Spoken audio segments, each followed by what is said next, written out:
Appreciate you guys coming out today. Thank you very much. This is the second or third time I've gotten to talk at this seminar series. I tend to be a little bit of a jack of all trades with things. This particular topic is a branch of research I think I'm going to head into going forward. My true background from this is I have two sons that play travel baseball, and I've seen some not so nice things go on at tournaments that really pissed me off. And so the only way to be the change in the world that you want to see is to do the change. And so that's kind of where this all started. So first off, this was presented previously at the Baseball Academics Midwest Coaches Clinic back in August. So since then, I've been able to add a few more updated research studies and a little more depth on the physiology of stuff. So like Steve said, I'm a Gator, true and true. All right, got my Ph.D. there. Worked at the University of Illinois as an athletic trainer, strength coach. Greatest experience probably in my professional career, right? Being able to work with high-level athletes that go to Paralympic Games was extremely rewarding. They're also some of the toughest, most kindest, thankful athletes I've ever worked with. So if you ever get a chance to work with any kind of disabled population, please enjoy it. It's awesome. Also, and this is what I think helps with some of this, I have about 25 years experience where I've worked and coached middle school ball. I've been an athletic trainer at a high school, a Division I place, a Division III place.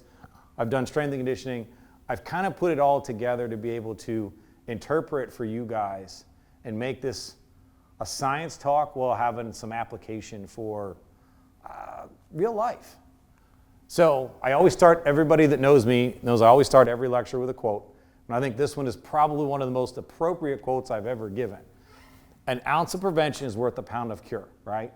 That's what we're talking about here. We're preventing we're preventing the demise of a shoulder. We're preventing the demise of an elbow, right? This way, it's easier not to have to fix the elbow if we just take care of it, all right? So the way I look at this, I looked at it from an objective perspective, and I didn't know anything about pitch smart until about 4 years ago when I started coaching travel baseball. And anybody that knows me, that has worked with me at baseball, knows I'm pretty ignorant with baseball, right? They once said, somebody go get on the bump. And I went, well, who got a bump where? Do I need to look at something, right? Like I was that bad at baseball. Like I still to this day, I walk up to the head coach like, I don't understand what we're doing, right? But I made it my personal goal to start understanding the pitch smart stuff because I've got a kid who throws hard, like any kid wants to be better, wants to push things, and I didn't want him getting hurt too early or too often, all right? So I had to look up what was pitch smart. So we're going to talk about their origins and how it's used. We're going to talk about some of the risk factors you might see. We're going to talk a little bit of physiology, right? Some of the reasons behind why they have rest days where they're at and things like that. I'll talk to you about fatigue and what to look for. And then I'm going to show you some arm care programs that I think would be worth looking into, right? Kind of giving you an idea of where that's at. So first and foremost, Pitch Smart came out because USA Baseball, Major League Baseball, wanted to team up to try to reduce arm injuries, right? And they wanted this to be a source where the average person could go find it and go, okay, this is what I should do, right? So going way back to 1964, they used radiographs and they started suggesting inning limits, all right? These guys looked at this and said, hey, let's go 2 innings a game, right? Fast forward to 1996, they got with James Andrew and a bunch of other orthopedic surgeons and a bunch of baseball coaches, say, hey, something's got to give. I'm getting a lot of elbow surgeries. We've had this Tommy John surgery becoming a common thing. They're like, okay. 2001, Lyman decided, you know what? I'm going to run an analysis equation, and we're going to try to figure out how many pitches is there. And they found that 75 was about that range where they were seeing damage to the arm physiologically. All right? Now, fast forward a little bit more, we go to 2006, and they start revising these and starting adding more guidelines until we're at the point of 2014, they came up with the Pitch Smart. And the Pitch Smart, I'll show you a couple of the pictures here, and I'm going to overwhelm you on a couple slides. The PitchSmart is a bunch of suggested guidelines for you as a baseball coach to follow, all right? Now, if you look at them, that's a lot, right? That's a whole lot of rules to try to remember, all right? That's for 10 and 12. The biggest thing, and I will tell you philosophically, I spend a lot of time pushing my own sports agenda called sports sampling and diversification, all right? My kids and my wife and I have a philosophy where they're going to do everything, right? Sometimes I think she takes it to an extreme where they do everything twice, right? Like 2 basketball teams, things like that. But we make it a point to, you're going to play for this season, you're going to play for this season, you're going to play for this season, and we switch it. I remember the conversation for when they recruited us for travel baseball. I looked at the coach and said, well, just so you know, like he plays football in the fall, plays basketball in the winter, and I don't let him touch a bat or a ball for 4 months. Like I put him away. And they're like, okay, can you help us get better strength and conditioning-wise? Yes, I can. I can help you with that, right? They didn't ask me what my thoughts were on first, third defenses, right? Still not sure I understand that completely, but I'm getting there, all right? But these are some of the rules that you're going to see. Big thing, like I said, number one that I see at ages 10 and 12, focus on fun, fitness, and athleticism. That's where I start. Other ones I'd like to point out real quick, taking the 4 months off every year, trying not to exceed 80 combined innings, right? Going on to 13 or 14, those innings go up. Still want you to take 4 months off. Ideally, 2 or 3 should be continuous.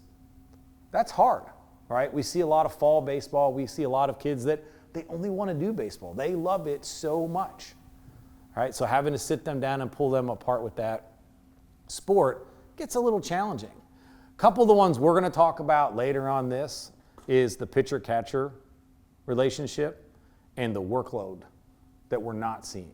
All right, so those are some examples of PitchSmart. Interesting study done back in 2021 about what's happening in tournament baseball, right? So Griner here looked at the non-compliance aspect, found that 90% of teams and almost half of all pitchers were non-compliant in PitchSmart. Now, look at all the rules for PitchSmart, right?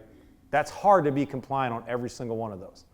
I will tell you, I am adamant about all this stuff. And in 4 years, I can only think of 2 or 3 instances where we let a kid go more than their max pitches. Kid's in his 3rd inning, he's pitching a no-hitter, right? We're about to run rule him. We talked to the dad, we talked to the coach. We're trying to make sure, like we talked to the kid, we let him go to 82 pitches instead of 75, right? There is some leeway with this, all right? Now, some of the factors that we saw with this non-compliance, the younger the pitcher, the worse they were for compliance. And I attribute that to like your learning, right? The first baseball program I was at did not have a pitch count handout that they did like my new one does, right? They didn't have the knowledge. Second thing is people just will do high volume pitching. They will find one particular kid who can pitch, and they will pitch him and pitch him and pitch him, right? There's been a couple times I wanted to punch guys on the other side, right, because they just keep pitching a kid, all right? And we're starting to see free softball people. We're starting to see that be the next avenue with these volumes. The other thing they found is they're pitching in multiple consecutive games. So they'll pitch game 1, then they'll pitch game 3, then they'll come back and pitch the next day. Those are problems, all right? This study was 8 to 14-year-olds. They looked at 1,000+ pitchers and found 1,800+ violations. That's a lot, isn't it? Problem is some of these baseball tournaments, they only manage innings, not pitches. Now, I think we're getting to a part with technology where I think we can start looking at some of that stuff. The violations that were the biggest, exceeding the max daily pitch count, the biggest one is that inadequate rest between games. We're not allowing, and we're going to talk physiology with this here in a minute, we're not allowing enough rest between games. And then they're pitching on the same day in multiple events. That's one that we've been guilty of. I'm not going to, like we've had a guy come in, he'll finish one game, finish the last inning, and then he'll end up finishing later on. Like he'll pitch again later. It's hard. Like I get why there's so many violations, right? But I'm going to tell you from my own personal perspective how I go about managing some of these things to make sure my kids aren't getting hurt. And when I say my kids, I'm looking at my whole team, right? Like I have my own two that I own, but that baseball team is an extension of like my kids. Like I care about them like I do my own. So moving on to our risk factors. One of the biggest things out there is they're pitching while they're fatigued. And this is where we're going to talk about the pitch count doesn't have to be the maximum or the minimum amount of pitches they pitch. Oh, he's got 75 pitches for today. We're good. And I'll show you some things about that. The excessive innings, people that pitch 100 or more innings per year are 3.5 times more likely to be injured. We don't give them enough off time or rest times, right?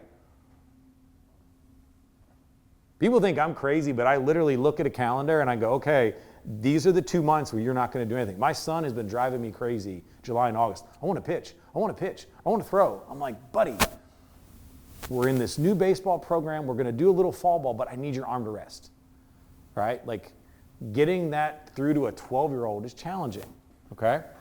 The pitching on back-to-back days, the pitching and then catching. That's the one, and I'm going to talk about that here later. That's one that's hard. A lot of times your strongest pitching arm is what? Potentially also the guy who has the strongest arm that can throw from home to second. So now you're, as a coach, you're trying to figure out how do I win while not hurting a kid and trying to figure this out. And there's some ways to do that. Other things to keep in mind, if they have another injury. Have they sprained their ankle? Do their shins hurt? Right? Do they have a blister? Other injuries lead to change in mechanics, which then leads to elbow and shoulder issues. And then here's one that people don't like when I say it, but putting a radar gun regularly into your practice then just motivates kids to overthrow. They want to throw hard, they want to throw hard, they want to see their numbers, right? They want to see an improvement. My son is begging, can we get a radar gun? No, we cannot. Because if we had one, you know what you would do? You would have your brother standing behind a net that's probably not safe and throwing right at him, right? And then you're going to try to overthrow, and that becomes a problem. These are just some of the main risk factors you see when it comes to elbow and shoulder problems. So what's the fix? It's hard, but it's education, right? I'm looking in the audience today, seeing 2 or 3 people that I'm excited to see here because they're not the traditional student coming to listen to us to get extra credit, right? I see people here because they care about where their sport is going. They care about the kids they coach. And they're going to pick something up, all right? Now, my suggestion to you, if you know it, share it. Anybody that knows me knows I talk about this in class. I talk about this that anybody will listen to me, right? My poor wife, talk about it constantly, right? She just, literally at some point she goes, what? She's not listening. I've lost her on that one. Now, here's where I'm going to go with the physiology. If you don't understand where pitch counts come from, it's a physiology. So the understanding here is that it's all about the cell damage. Anytime you do physical activity, you are damaging the cells in your body. Your muscle fibers are being damaged, right? Doesn't matter what you're doing. I could be walking to and from work. I'm getting damage here. Now, is the damage disastrous as I walk 15,000 steps a day? No, not really, right? There was a couple of days where I walked 30,000 steps and I felt it, right? Damage is the key. Physiologically, we have to understand. Here's your traditional muscle picture, right? Any exercise physiology book. You have your actin and myosin myofilaments here. They get damaged when we do physical activity. They look like this. Cell membranes, integrity.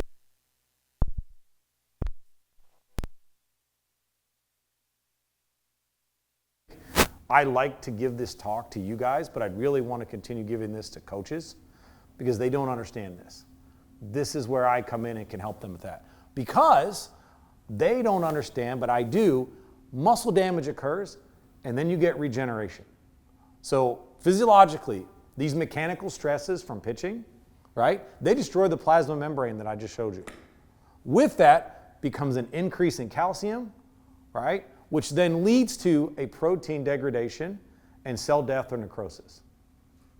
And you're probably going, holy crap. Well, that's okay, right? When you go and lift weights, you know what you're doing?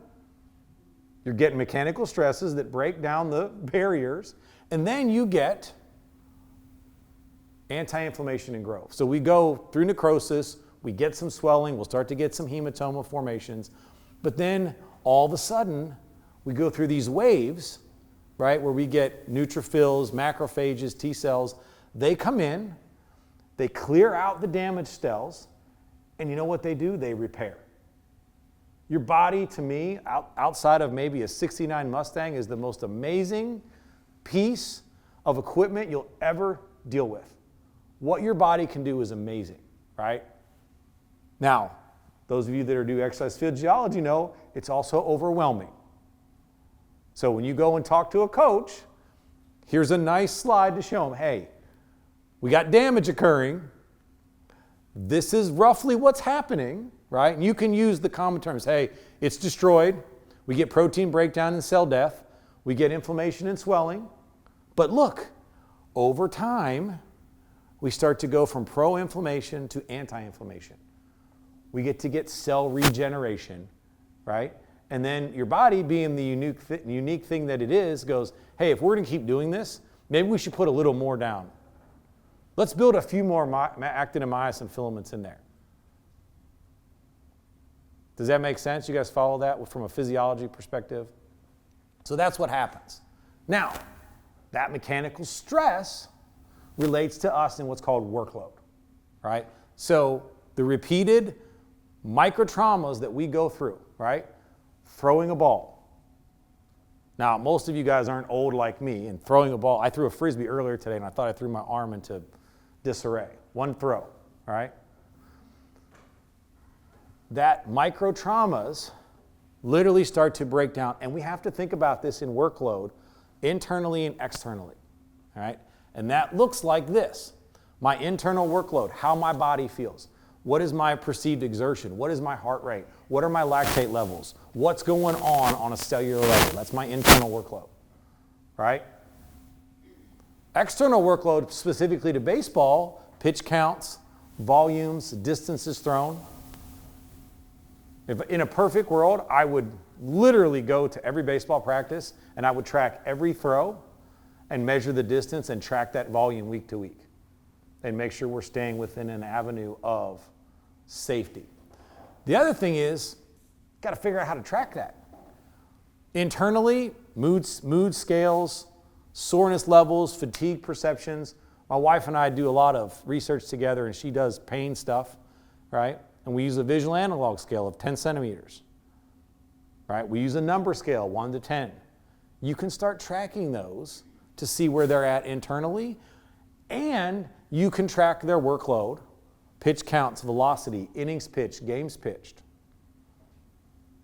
You can track these things. The blessing of baseball is those guys track everything. I think at one stat they showed how many times Dwight Gooden spit during an inning, right? Like, they track everything. So it's there for us to expand upon. So here's what we do, right? Philosophically, I don't sit there and go to my coach and say, hey, we can pitch this kid for 75 pitches regardless. I look for fatigue. I don't pull kids automatically at 75 pitches. I don't run out onto the mound and go, stop. We're at 75. And I appreciate it. I had a Little League coach 3 years ago. He stopped an inning. He's like, the kids at pitch count, we got to switch pitchers. I could not wait to meet him until after the game. I'm like, thank you. Like, I wanted to hug him, but I really didn't know him at the time. He stopped the playoff game to switch out pitchers because he only had so many pitches left. That's the kind of people I'm looking to work with, by the way. Things you'll see, fatigue. These are, to me, the ones that they're just kind of anecdotal. You're like, okay. You see them massaging their arm. You see them pulling on it, right? You see that exhausted look on their face. They're tired. They don't feel like they can throw anymore. You're starting to see long innings, especially long innings with lots of walks. All right, we'll talk about that here in a second. Sometimes you'll see kids shaking their hands, shaking their fingers, start to get little tinglings from where the ulnar nerve has been irritated. Those are all things that you as a coach can watch. You can look for that. If I see this at 25 pitches, guess what? We're working on to the next pitcher. I don't need to get to 75 pitches. That person's reached that point, all right? Now, other things you can look for, and this gets a little more technical, right? What does their ball velocity look like? These are outcomes that you're looking for. Are they throwing less accurate? Do they change their ability to throw strikes, right? Do you see their trunk stay upright when they're trying to pitch? Does their release point change? I can always tell when my son's about done because when he's throwing, this throw drops down to about here. And then he starts trying to wing it. And that's when you see that, you're like, okay, you've got maybe one batter left in him and that's it. It's time to move on, right? That dropping of the elbow that I was just talking about. You see them taking more time between pitches. Now, I've seen kids, we had a pitcher that literally, he will take all kinds of time, look at the ball. I watched one kid, no lie, when he was pitching, he used to look at the ball and blow on it, right? That's okay. That's not the increased time between pitches that I'm talking about. Read your pitcher. Know what you're dealing with, right? You start to see when they're pitching, that head just can't stay up. They're fatigued. 75 pitches is not their minimum. That's kind of the range of the maximum. The hard part with this is coaches go into games with pitching plans. This kid's going to pitch 3 innings and go 75 pitches. This kid's going to pitch 3 innings, finish the game, go 50 pitches. And then he's going to pitch later because he still has 25 pitches left. And that happens. It's an imperfect world, and we're working to make it better. Interesting article that I came upon this past month was the elbow flexion angle. All right? So I can't say that name, but just came out this year. You guys have all had me for 2 to 5, right? This is a very stable elbow position because the bones are locked, yes? Any disagreements with that? No. As you go to 20 degrees of flexion, you now lose the stability right here, yes? Imagine when you're throwing, and you're used to throwing like this, where this is strong, all of a sudden this comes like this. This is that elbow angle that I'm talking about. What's slowing that ball down? What's slowing that arm down as you release? All the stress goes right to your little ligament right here. So when you watch kids pitch, right, and I'll show you a picture in a second, start looking for those things. So with kids particularly, their bones, their tissues, they're not fully matured, right? I came across another one, I couldn't get it into the PowerPoint. It talked about osteochondritis dissecans and growth plate injuries, right? The stresses that this leads to on that arm, all right? So when you see this, know that a study has said this action from going from here to here, right, leads to an increased risk for injury. That doesn't mean the first time you see a kid pitch like this, you run out on the field, tackle him, and get him off there. But you need to be mindful or aware of what's coming, right? So what does that look like? So here's your traditional, I took this right from his article, here's your traditional throwing mechanism. Right here is your release point, and that's the straight elbow. Straight, stronger, bent is weaker, right? That's where that starts to build up all that stress and strain. And if you ever seen, I showed this picture in one of my classes, that UCL ligament's about that thick. Imagine the torsion and shear forces that's going with that, all right? Next thing that I want people to be mindful of, the unaccounted workload. 3 different articles, 2 here and one that I read last night that I didn't have a chance to put in, found that about 40%, this particular one for Zaremski was high school pitchers. 42%, 40-ish percent of their pitches are not being counted. 40%. The extra throwing between innings, warm-ups, bullpens, right? The extra pitches before you get inserted into a game. We're not counting those. Now, one of the articles that I'm going to talk about later, they're looking at the level of pitch intensity too to kind of factor that in. Like this is an incomplete picture if you're trying to figure out what you want to do. Right now, we know that the unaccounted workload is adding up, and it adds up quickly. What we don't know, and we're still trying to put together, is how hard is the warm-up throw? How hard is the bullpen throw? Right? And so we're going to talk about that. Where's Abigail? We're going to go for a grant. We're going to try to figure this out here with the baseball stuff. All right? Other thing that really becomes a problem is this pitching and then catching. Right? It's really hard, excuse me, it's really hard when you have 9 people to try to figure out how to do this. I get it. But what we're finding, right, the extra throwing from the catcher goes back to that extra muscle damage that we're talking about. Right? Pitcher throws 75 pitches. About how many times did the catcher throw it back to him? About 60? Right? Give or take. Now that guy goes to pitch 2 innings later. You have to factor those in, right? So it gets tricky trying to get the right rotations of catchers and innings and rest, pitching rotations for pitchers and catchers, right? We talked about this a lot of times. The strongest arm on the team, the best pitcher, is also your catcher guy, right? And so you have to get creative with this. Do I have all the answers for this today? Absolutely not. I literally think I could talk pitch counts in it would take about a 3-hour seminar to really dig into changes in range of motion, right? GERD, internal, external range of motion changes, retroversion, all the things that are out there. This is just enough to be like, okay, how do we move forward with this? So you got unaccounted workloads, you got pitchers playing catchers. So then those are all things you have to factor in. I also think our arm care, our long-term, short-term care needs to be addressed. And I look at this from a holistic perspective. It's not arm care after the day. It's not arm care after the weekend. It's arm care across their lifetime. And I broke it into, I like to look at it short-term, long-term. There's the time after the pitching, like each session and season, and then there's what am I doing in the off-season? What am I doing long-term?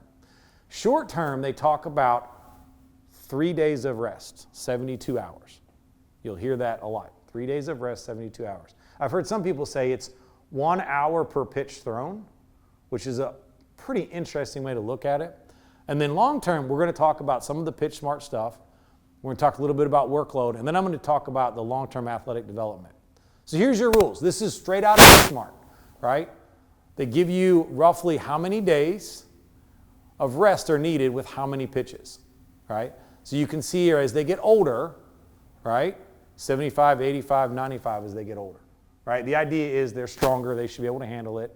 But I'm not taking a brand new 13-year-old who is just now playing baseball for me and start pitching him 95 pitches, right? I think there's a common sense element that we have to go with this too.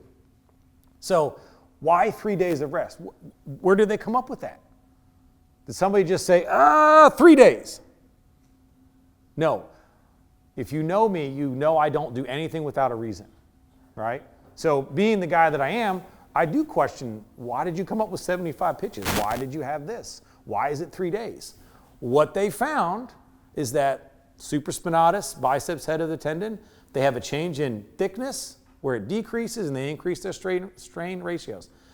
This guy found that at 72 hours, that's where that comes back to normal, right? Pre-pitching levels. Evidence. We use the evidence to figure out where we're going. So that's why we go with 3 days of rest. What about between innings? I learned this literally this year. The gentleman that works with my son for pitching was really adamant that we never let them go more than 25 pitches, 30 pitches an inning, per inning. That's it. I know they get 75, but if they're throwing more than 20, 25, we have problems. And he probably doesn't know this, but this is why. You have what's called a sensory motive system, right? And Brady Tripp down at Florida looked at this, and it's about, literally, it's basically a sensory system. Fatigue leads to a decrease in this system. All right, your inability, his study was cool because they looked at your ability to sense here and here. Can you sense it where it's at? And so basically, fatigue decreases the sensory system. The sensory system meaning muscle spindle that helps me throw. It takes at least 7 minutes for the general sensory motor system to return to functional normal. 7 minutes. If you're tired, and this is where that in-between inning comes into play. Why you try not to let a kid go 25, 30, 35, 40 pitches, right?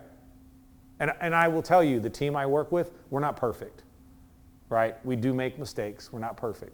And I don't know that anybody's ever going to be perfect, right? But we're trying to get to that point. But it helps if you understand it.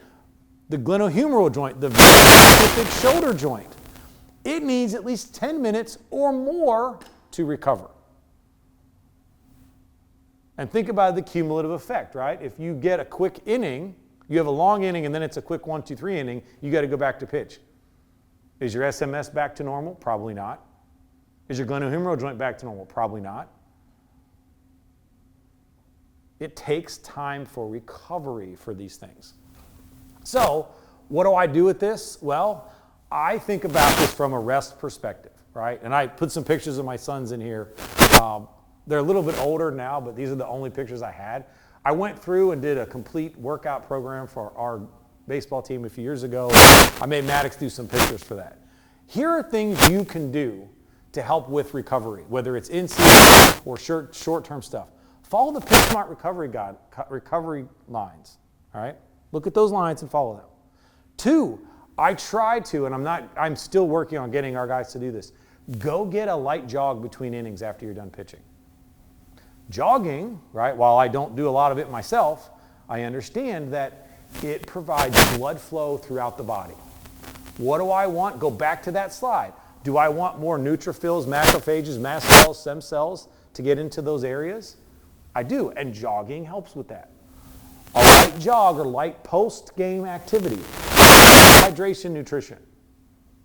Those 3 things go so overlooked at all levels. I think students, if I had my way, if I win the Powerball, there'll be a lot of kids that I can't promise they're going to get a lot of sleep, but we're going to have some good nutrition when Moses delivered every day for lunch. All right? But good sleep, good hydration, good nutrition. All right? The other thing you need to think about is, even in season, start to do some strength training. Now, that doesn't mean they have practice Tuesday, practice Thursday. You put them through a hard resistance training session on Friday so they can go play Saturday and Sunday. But there are things you can do, and I'm going to show you guys a couple of things that are out there that maybe can help with that. I also want to point out that balance plays a role in this. My kids, they laugh when I make them do the flamingo stands as part of their dynamic warm-ups, right? But I understand that balance plays a role in that, all right? So fundamental parts of an arm care program, balance, I talked about that. The workload management, what are their pitch counts? What is the actual amount of throws? Rotator cuff, scapular strength endurance training, glenohumeral elbow mobilizations, and dynamic warm-up. Those are all things that can be part of your arm care. Now, do I have right now with me the perfect arm care program? Nope. Right? I'm going to show you 3, and I'm not sure which one I'm going to pick and choose from. All right? So the 3 examples I want to talk about, or I'll give a brief overview of, the Baseball Injury Performance Initiative, or the BIPI, the Yokohama Baseball 9, and the Throwers 10. All right? So the first one, this BIPI, it's a nice article put out through the strength and conditioning world. That would be this one. They are really good at putting the program together, right, and giving you pictures of what the exercise is. And they took it one step further, and they beat me to it. They have a YouTube channel where they literally show you how to do the exercises. So if you're like me, and I'm a sort of expert on some of this stuff, and I looked at the article, I'm like, I don't know what they mean by that. It's okay to not know, right? I had to go, I'm like, okay, yeah, now I see that, right? I will tell you right now, I don't know everything about everything. Unless my wife asked, then you tell her I know everything about everything, all right? That's one avenue. This program here, it's a 5-day a week. It's 5 exercises, right? It involves strength, speed, agility, balance, and arm care. It takes about 15 minutes to do, and that's it. It's not so intense. I think you could do it during season. Now, getting 10 or 12-year-olds to do what you ask, right? Get off Fortnite and do your BIPI training. Let me finish my game, right? If I had my way, I would smash that TV and get rid of Fortnite, right? I used to hate the guy with a passion that said, pain is weakness leaving the body. Well, the Fortnite creator is starting to grow really closer and closer to that guy, all right? Let me finish my game. This is one where they can look at sports-specific strength and conditioning done fairly safely in a very quick and efficient manner. I've started using this with some of my students that we work with. I will tell you it's pretty good. I agree with probably 95% of what they're doing. If I had the time to put it together, that's how I would look at it, all right? And the good news is, guess how much it costs? It's free. Scientists put that stuff out there, it's free. Now, I'm sure they're getting some kind of advertisement the more times you go to the YouTube channel, right? But in the end, there it is, it's free, all right? So that's one. This guy did a randomized control trial looking at using the Yokohama Baseball 9. They call it 9 because there's 9 exercises. He does strength, he does mobility, he does core strength, balance, and movement. What they found was that after about 12 months of 1 time a week, the injury rate dropped in half. Once again, same thing. I think they said this took 10 minutes or so to do. We don't need to put 10, 11, 12, 13-year-olds through 4-day-a-week, periodized strength and conditioning sessions. But can you add 10 minutes to your practice to do this? Absolutely. Now, here's the hard part, and I love the coaches I work with, but they're normal coaches. Keith, I can't have you taking 15 minutes for a dynamic warm-up and 10 minutes for this when we only get an hour and a half on the field. And you know what? They're right. They're not wrong. I'm like, oh, we really need to do this. I really want to do, like, we need this. And the hard part here is this is hard for me to show them that it leads to more home runs. We've had next to zero. I think we had one little incident of some elbow pain in the 4 years I've coached travel baseball. One, I'm surrounded by guys that care about kids more than winning. Two, I'm surrounded by guys that actually are open-minded and listen to what I have to say, right? Not when I say, let's bunt. Keith, there's 2 strikes and 2 outs and the bases are loaded. Now is not the time to bunt. But they won't be expecting it. There's a reason why they won't be expecting it, because nobody ever plays that way, right? But when I say, let's do this, let's add this, let's work on this, I don't get any pushback. I get people that go, yes, I want to do that. Interesting enough, this study found that those that had a UCL tear actually had decreased performance in a Y balance test. Balance is a factor of this, right? And think about it, when you're throwing, if you lose your balance this way or this way, I'm impressed I didn't fall over on my balance right here. If this changes, and then all of a sudden, now all of your kinetic chain is off, and you keep doing that, shear forces start to occur here at the elbow, and then you have injuries. You guys follow me on this? Okay, good. All right. Last couple things, really. The Throwers 10 has been out. I think it was Nicholls State put out the original one. I know the guys at UF that put this one out, so I'm a little biased to theirs, right?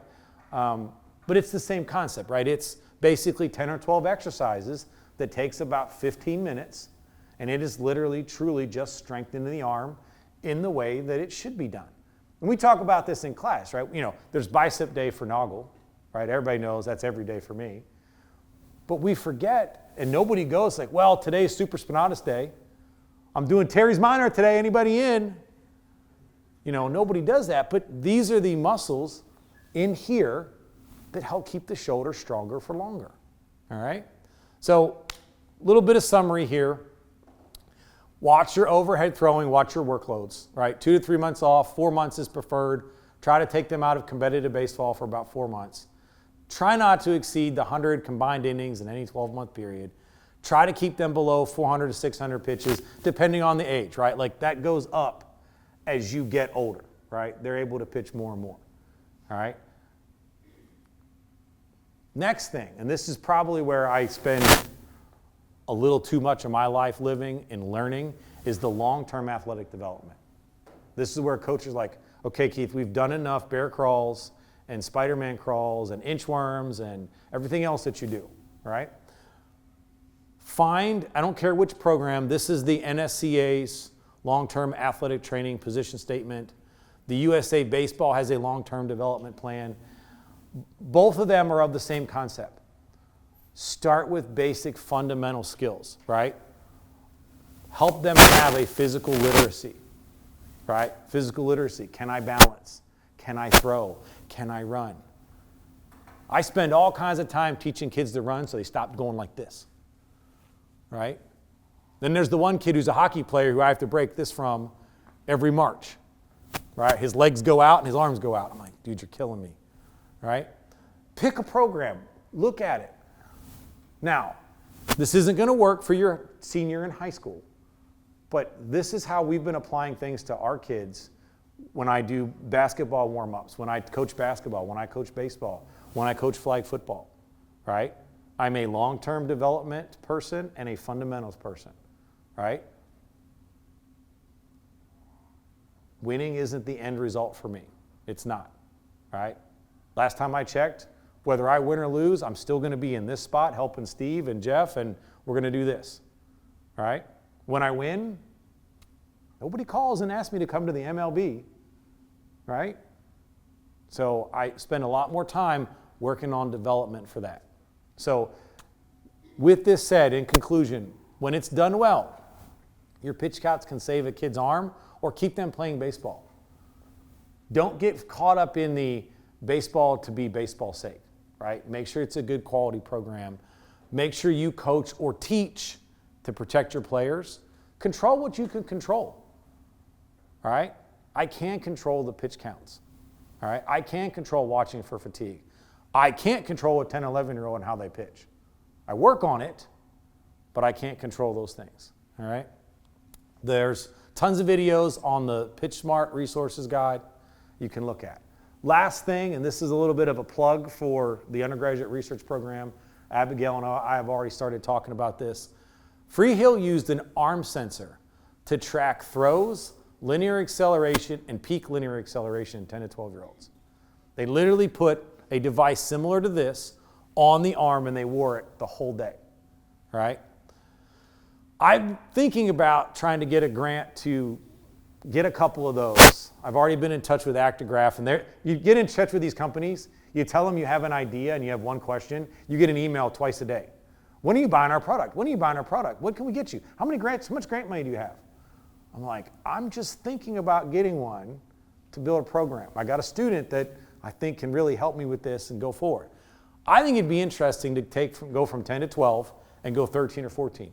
The 10 to 12-year-old study, those guys, terrible retention of the battery life on this, right? They were missing 40% of the pitch counts because kids' batteries were dead, right? So like, it was an interesting study. I thought it was cool to read.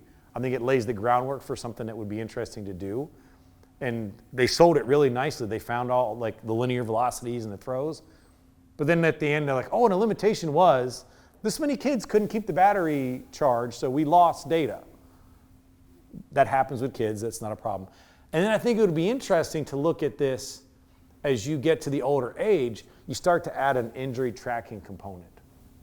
I've already been talking with a student about doing this with some other teams as well, where we look at different scores of fatigue that lead to injuries, right? Fatigue and injuries tend to play a big role in that. All right, so I've got a few minutes for questions, and then we'll wrap up the cleanup here, and then I'll hang out and ask questions if anybody has a one-on-one.